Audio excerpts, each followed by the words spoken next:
I'm 47 years old. I've been in and out of jails and institutions since I was young. Was indoctrinated into a life of criminal activity. At that, a long time ago, I was labeled a career criminal, multi-state offender, third generation criminal, like things like that. Okay. I changed my ways after my last incarceration, and that 8 years toward the end I started mentoring men, but I never forgot what I stood on, what I signed up for, etc. To really cut to the chase, I am an IGD, that is an Insane Gangster Disciple, second generation, proud, right? And I preach a positive way about this. Like, there's structure here. If everybody practiced that living style when it comes to, let me just back up here and get on with this, okay? So we're going to talk about the country rap takeover here. Now, I was born in Florida, have moved a lot, been in and out of the music industry on a very low scale, like so low, but if you Google me, it'll come up. That's good enough, right? So I can speak on this. I've been doing this for a long time. I was making music in a trailer with 2 cassette tape recorder, dubbing music like that. Like, I was really making music back then. I've seen the progression from tapes to CDs, the whole music industry, how genres have changed and how the music industry has came in and all that stuff, okay? So I have some history, some knowledge, and I know a lot about rap music to begin with. Now, country music rap is about to pop. It's so close. 2025, spring, summer, watch what I tell you. The industry, major label is going to have somebody, but they have these sleepers now. They have people that, now I'm not accusing anybody right now of being a sleeper. I don't know if there's a bug in my eye or what, but we're going to have to deal with this. But there are sleepers out here, okay? And I'm not saying any of these people are that I'm about to speak about. But I can tell you this much. There's footage, and I even have it on my channel on here, of Jelly Roll and Struggle Jennings. Now, I look at these guys as my brothers, right? They're admitted and known GDs, gangster disciples. But I think they came with some friendly style, hey, we just want to discuss business with Ryan Upchurch. Now, I really like this guy a lot now, because I can see how dynamics of people change. Sometimes all folks ain't your folks. I don't know really how to pinpoint this, because I don't know enough, and I shouldn't really speak too much on it, because they might have some business on the back end that I don't want to mess up. A lot of people don't want to mess up. Maybe that's why they showed up at his door saying you need to maybe come along, patch up. I really don't know. They leave it too open in. Now, what if they were all in on it, and it's kind of like that East Coast, West Coast fake feud that happened in the 90s? Now, these are just ideas I'm throwing out here. What if they're really in on it, all of them together? I watched a Just in Time video where he's explaining he doesn't owe some guy money or whatever, right? But you could tell by the way this guy talks, oh, he's good. I swear, if he wanted to, he could sell cars for sure. Car salesman, he'll sell you something for sure. And that's part of the game, right? But on the back end, not even the back end, on morals and what you stand on, principles, what do you stand on? Okay, now, excuse my way of talking. They say, physicians say I have mania, whatever, on a high scale, never low, just always up.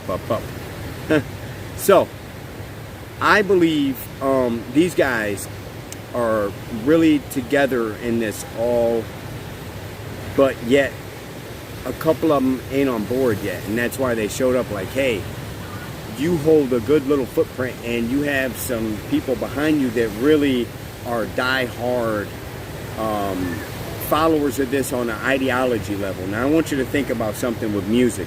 How many people have you met that music dominates their life so much that even their way of thinking and seeing the world could be behind artists?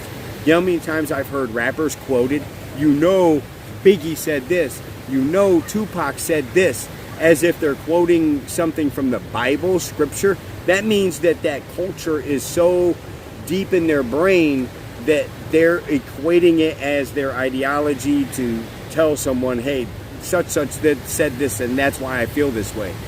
Okay, makes sense. Great figures, people that had things they stood on, from politics to social issues, all that, right?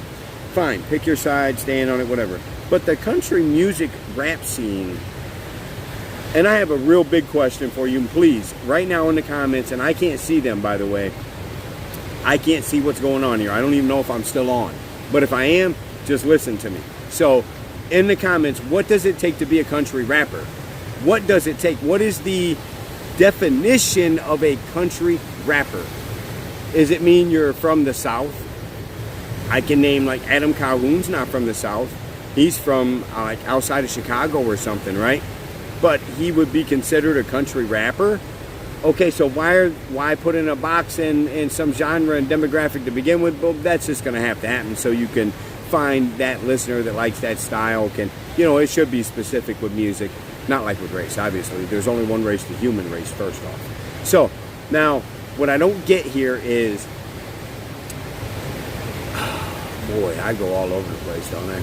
So, what is a country rapper? Does it mean there's a fiddle in the background?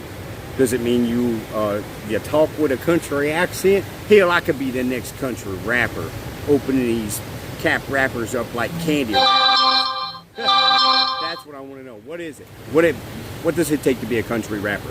Because obviously it doesn't. It just means that you're in that lane. Because I've even heard country rappers that don't have country rap nothing to it. Nothing. Like the beat, nothing. You know what I mean? So I don't look at it that way. I look at it as it's an ideology that they're falling under in that category at that point. Like, it's about, taking care of each other and working hard for your money and, putting your boots on every day, like real work, doing roofing and construction. And now I'm going to tell you a country rapper that I don't feel demographic-wise and talking-wise falls in that category, but Keith Cash, I believe that's the mold, the definition of a country rapper right there. And he's one of them that I actually like his music a lot. Do I feel it's going to keep shooting to the sky? Just keep doing what you're doing. You might hit that one, but you got a couple that I bang all the time. So I like dude a lot. That's a country rapper. He's literally on his social media, and I watch this dude go from way under me to way past me in no time at all, in the blink of an eye. Now, if you go look at bot stuff, though, I don't know how that works. If everybody is like from Asia and you can't pronounce their name, and some of them don't even have pictures and all that stuff, that might not be a real person. I don't know how that works, but whatever. I've never had to pay for it, so I don't know. It's just like paying for poontang. Yeah, Okay, so your boy ate a lot of cheeseburgers. I know about paying for those. So I know about commodities, supply and demand. Now, that guy I think fits that mold because he, is a worker, a roofer, and his bars are country orientated. He's got the mud trucks and the boggin and all that. Redneck rave. What an amazing idea. I didn't even know that's been going on that long. These guys have been going for a long time. Now, like I said, just in time, I got hip to him a while back, and he hit some major video because of the way it was shot. Like, it was really professional, and his bars were dumb, and I'm like, man, the name, too, who the fuck is Just in Time? Great marketing, great everything, and he's a large, tall guy, too, so he has a presence, probably, because look at Through Time and people that hold some sort of, you have to look up at him. I don't know what it is about it, but whatever. It's a psychological thing that people don't even realize exists. That's why short people will stand on podiums and stuff like that to talk and so on and so forth. So, great businessmen it looked like, but that has hit a ceiling and they need to break it. How do you break it? If the industry comes in and says, hey, look, we know you guys stand on this whole we don't mess with the industry, because country rap is this whole we're independent. Jelly Roll, I can't tell you how many videos I watched of him saying how he's an independent artist and he don't mess with the industry, so on and so forth.